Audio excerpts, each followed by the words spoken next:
Welcome to the deep dive. We're here to get straight to the core insights from the material you've provided. And today, we're doing something a bit different. Not an article, not research, but actually diving into a mystery novel. Our mission is to basically unravel all the complex twists, figure out the character connections, and, pull out those surprising truths, giving you the shortcut, really, so you feel like you've got the whole story. It all starts with a pretty shocking discovery for our main character, Brett Kavanaugh. She owns a tattoo shop in Vegas. And from there, it just spirals. Secrets, family stuff, motives you just don't see coming. Okay, let's get into it. Yeah, it sounds like a fantastic story to unpack. It's always fascinating with these kinds of mysteries, isn't it? How you, the reader, almost feel like you're solving it right alongside them. Totally. And what's so great about narratives like this one is how these little details, things that seem totally disconnected at first, maybe a pet rat or, a basic tool from a tattoo place, they all start to weave together. Right. It forces you to keep rethinking things. It's a really good example of how deep secrets can hide behind, well, just everyday stuff. Absolutely. And this one, it really doesn't waste any time just throwing you right into the deep end. So picture this, okay. Brett Kavanaugh. She owns the Painted Lady, this custom tattoo shop right there on the Las Vegas Strip. Pretty cool job. But her day is about to get weird. The day before, she lent out her car, this really nice cherry red Mustang Bullitt convertible. Ooh, nice car. Yeah. She lent it to her mom, Sylvia Coleman, who's elderly, and Sylvia's new husband, Bernie Applebaum, for their wedding. Okay. A drive-through wedding, no less, at a place called That's a More Drive-Through Wedding Chapel. You're kidding? A drive-through? Nope. So the next day, Brett goes to her car, opens the trunk, and boom, dead guy. Oh, wow. In a tuxedo. And the tux has That's a More embroidered on it. No way. Her reaction in the book is just perfect. She says, I certainly don't remember it being there before she borrowed my car. Like, no kidding. Well, yeah, that's quite the opening scene. Talk about inconvenient. Right. So, naturally, this kicks things off. Brett's brother, Tim Kavanaugh, he's a detective, so he gets involved. Detective Flanagan takes the lead on the case initially. And the first big question is obviously the timeline. Who had the Mustang when? Yeah. Between that wedding and Brett finding the body. Exactly. The first clues they find are interesting, to say the least. There's a clip cord, the kind you use with a tattoo machine, found around the dead man's neck. Strangulation. Oof. Now, Brett points out it's pretty basic. Could be from anywhere, really. But still, the connection to her world, it's pretty close for comfort. Pretty close. And then, just to make it even stranger, they find a dead rat in the trunk, too. A dead rat. Okay, that's just bizarre. It really is. It just adds this layer of weirdness. Like, why? What does the rat mean? And things move fast from there. The victim gets identified, Ray Lucci. He was a Dean Martin impersonator. At the That's a More chapel. The very same one. But the connections, they just keep coming. Brett gets back to her shop, the Painted Lady, and finds out one of her tattoo artists, Joel Sloan, he's missing a clip cord. Oh, come on. Yeah. And Bitsy, her shop manager, who's usually totally cool, she gets really flustered, puts two and two together instantly. So Joel's immediately looking suspicious. Pretty much, yeah. Big time. Okay, so this is where you really start to see the web forming, And what's really interesting here is learning that Ray Lucci, the victim, he wasn't exactly a stranger to Brett's shop. Right, I remember reading that. Turns out he'd actually gotten a tattoo there recently, a That's a More script on his bicep. Get out. The same phrase. The same phrase. But he used an alias Dan Franklin. And guess who the artist was? Let me guess. Joel Sloan. Bingo. Joel Sloan. And Lucci himself, well, he wasn't exactly squeaky clean. Ex-con. History of stealing flashy cars. Oh. And apparently, he specifically had his eye on a red Mustang Bullitt convertible. Brett's car. Brett's exact car. So if we start connecting these dots, that dead rat suddenly seems, well, maybe not random. How so? It points towards this alias, Dan Franklin, because Dan Franklin works as an animal lab technician. Oh. Yeah, and he works with rats. No. So suddenly you have the clip cord, the rat, the alias, Lucci's interest in Brett's car. It's all starting to paint this really complicated picture of Lucci and, well, whatever he was mixed up in. Still confusing, but definitely connected. It really is amazing how one body just starts pulling all these threads, dragging us deeper. And just when you're trying to figure out the Ray Lucci angle, boom, Brett's mom, Sylvia, and the new stepdad, Bernie, they disappear. Gone. Like vanished. Vanished. They never checked into their hotel near the Grand Canyon. Their car's found abandoned. Oh, man. So Sylvia's other son, Jeff Coleman, he's understandably freaking out, searching for them. He and Brett decide, okay, we need to figure this out ourselves. Let's start at the wedding chapel. Good place to start, I guess. And this is where it gets really interesting. They start digging around, that's a more, and find out there's this rivalry, almost like a war, with another chapel nearby called the Love Shack.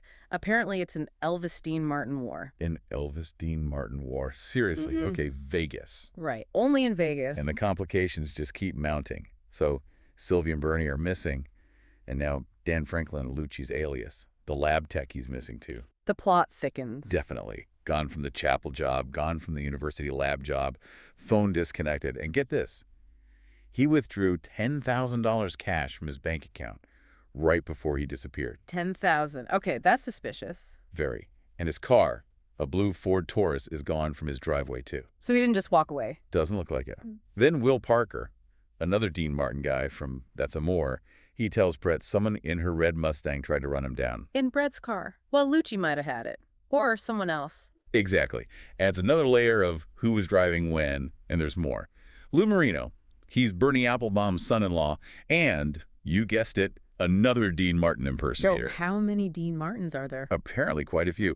Anyway, Lou Marino gets mugged, cut with a knife. Right. Then later, completely separately, he gets hit by a blue car. A blue car? Like Dan Franklin's missing Taurus? Or just a blue car? Good question. At this point, it's just a blue car.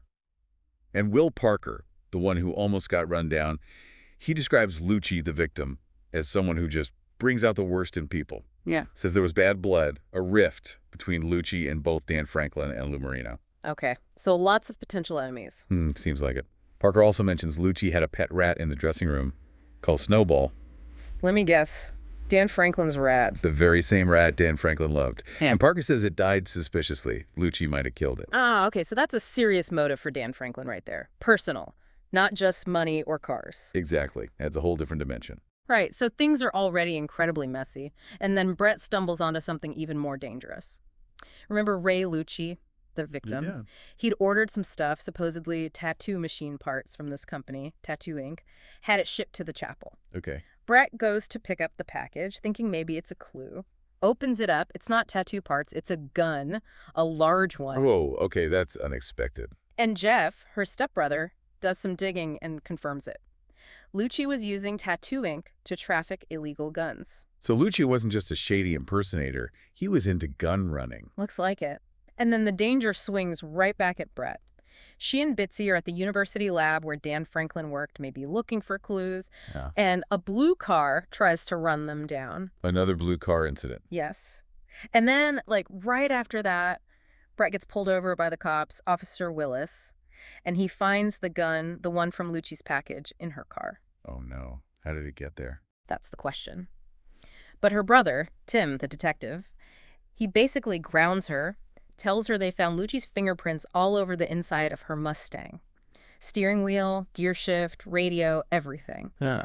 Confirming Lucci definitely stole her car before he ended up dead in the trunk. Okay, so that clears up how he might have been in the car. But it puts Brett in a terrible spot.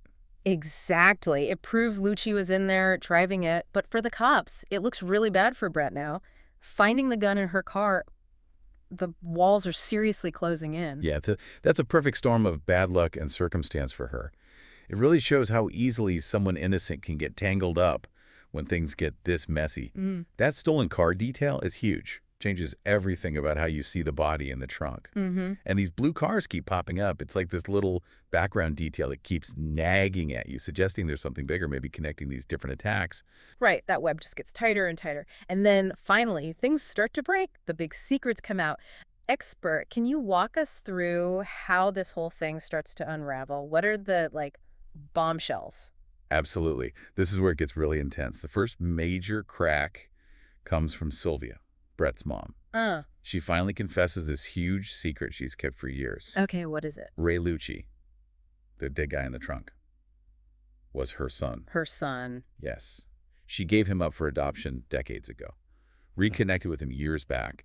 She was trying to help him, gave him that $10,000 we heard about earlier. The money Dan Franklin also withdrew, or different money. It seemed to be the same $10,000. Sylvia gave it to Ray, hoping he'd turn his life around. Wow, okay. And that's a Maury tattoo she got.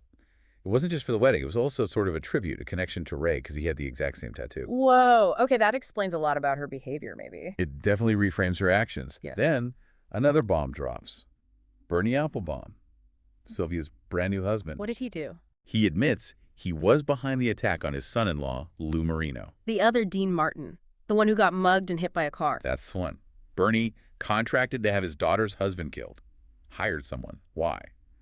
Because apparently Lou treated Bernie's daughter like dirt, was physically abusive. Oh my God, so Bernie hired a hitman. Essentially, yes. Whoa.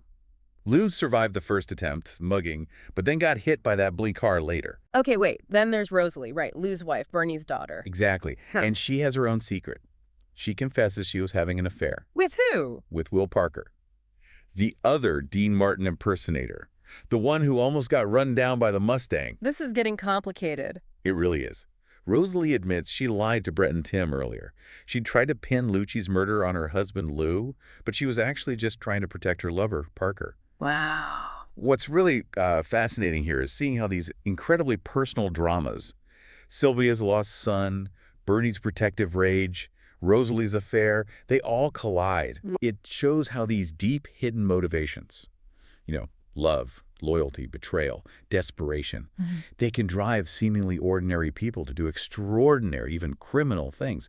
These secrets just festered under the surface. That is just an incredible tangle of relationships and motives. It almost doesn't feel real. What does this kind of pileup tell us about how mysteries work? I think it shows that beneath the surface, even in seemingly normal families or communities, you often find these really intense, very human dramas playing out. Right. Think about it. Bernie, acting out of this fierce paternal instinct. Rosalie, caught between a bad marriage and a new relationship. And don't forget Dan Franklin in the background, in love with Rosalie, and absolutely furious at Lucci for killing his pet rat. Snowball, yeah. Snowball. Yeah. So when you step back and see the bigger picture, Yeah. all these personal grudges and hidden loyalties, they suddenly connect and become, well, deadly. Okay. And remember those blue cars? Yes. What's the deal with them? Turns out that connects things too. Will Parker, Rosalie's lover, was connected to Martin Sanderson, the owner of the rival chapel, the Love Shack. And the blue car, used in some incidents, belonged to Sanderson. It links Parker directly to the hit on Lou Marino. Ah, okay. So it wasn't just random Lee cars. Not random at all. It points to this whole network. Fragile maybe, but definitely there. And then the final pieces just slam into place, right? It gets pretty dramatic. Extremely. We find out Will Parker was definitely driving Martin Sanderson's blue car when he hit Lou Marino. That was the second attempt on Lou's life, after the mugging failed. Okay. And it was likely the same car used to try and run down Brett and Bitsy at the lab. So Parker was really involved. Deeply. His desperation just ramps up. He tries to steal Brett's Mustang just like Lucci did earlier. History repeating itself. Kind of, yeah. And then it all culminates in this chaotic showdown where Parker actually shoots Jeff Coleman. Oh, no. Brett's stepbrother. Yeah, shoots him. And then tries to abduct Brett. He's convinced she knows everything, that she knew it was me all along about Lucci's murder and also about that missing $10,000 Sylvia gave Lucci. So Parker was after the money, too. Seems likely. He knew Lucci had it, was even seen searching Lucci's locker earlier. So basically what this all means is our first suspect, Joel Sloan, with the missing clip cord. Sure. Total red herring. Pretty much. A convenient coincidence, but not the real story. The actual motives were all tangled up in, like you said, family loyalty, forbidden love, revenge, and just plain old greed. It's a very human mess, layered with these dark, buried secrets. Hashtag tag file. The aftermath and lingering questions. Phew. Okay. That's a lot to process. Yeah. So the ending, the fallout, what happens to everyone? Well, the immediate aftermath is pretty rough for some. Jeff Coleman, Brett's stepbrother, he survives being shot, but the injury to his arm, it might end his tattooing career, which is just tragic, really. That's awful. All because he got caught in the middle. Exactly. As for the culprits, Will Parker is arrested. Bernie Applebaum, too, for hiring Parker to kill Lou Marino. Right. And Rosalie comes clean about the affair and admitting she lied to protect Parker. So a lot of lives are fundamentally changed or ruined. But wait, what about Dan Franklin? The guy with the alias, the lab tech, the rat? And that $10,000 he took out, does that ever get resolved? That is a really sharp question. And, while most of the big questions get answered, Dan Franklin, he remains a bit of a loose end in the immediate conclusion here. We know he was in love with Rosalie. We know he hated Lucci for killing Snowball, his rat. So strong motives, definitely. But where he actually went and what happened to that specific $10,000 he withdrew. The story kind of leaves that hanging a little. Interesting. So not every single thread is tied up neatly. Not completely, Oh, which good. sometimes happens in these complex stories. But what really stands out looking back is just how powerful those undercurrents were. Love, loyalty, secrets kept for years, driving people who seemed ordinary to do these, well, extraordinary and criminal things. Yeah. And that tattoo motif, it's funny how it weaves through everything. Lucci and Sylvia having the same, that's a more ink. Brett's whole life revolving around tattoos. And it becomes this weird visual thread connecting everything. And the blue cars, too. Oh, yeah, the blue cars. Such a simple detail, but it keeps popping up, linking the violence, showing how everyday things can become almost sinister symbols in a plot this tangled. It's really a great example of how one single event, finding that body, can just peel back layer after layer of hidden lives and old conflicts. Wow. What a ride that was. From that unbelievable start in the Mustang trunk all the way to unraveling this incredibly messy web of secrets and lies. It's definitely a potent reminder, isn't it, that beneath, everyday life, there can be these really intense dramas and unexpected twists just waiting to surface. It really is. And it makes you think about history, personal history, how things we think are buried, things from way back, can just erupt, and totally reshape the present in ways you'd never predict. So here's something to think about as you go about your day. How many people might we pass, maybe even know, who are like a Sylvia Coleman or a Dan Franklin? People with these really complex, hidden inner lives carrying huge secrets. And just think about how one unexpected event, one crack in the facade could potentially bring that whole carefully built world crashing down. What hidden stories might be playing out right under the surface, right around you?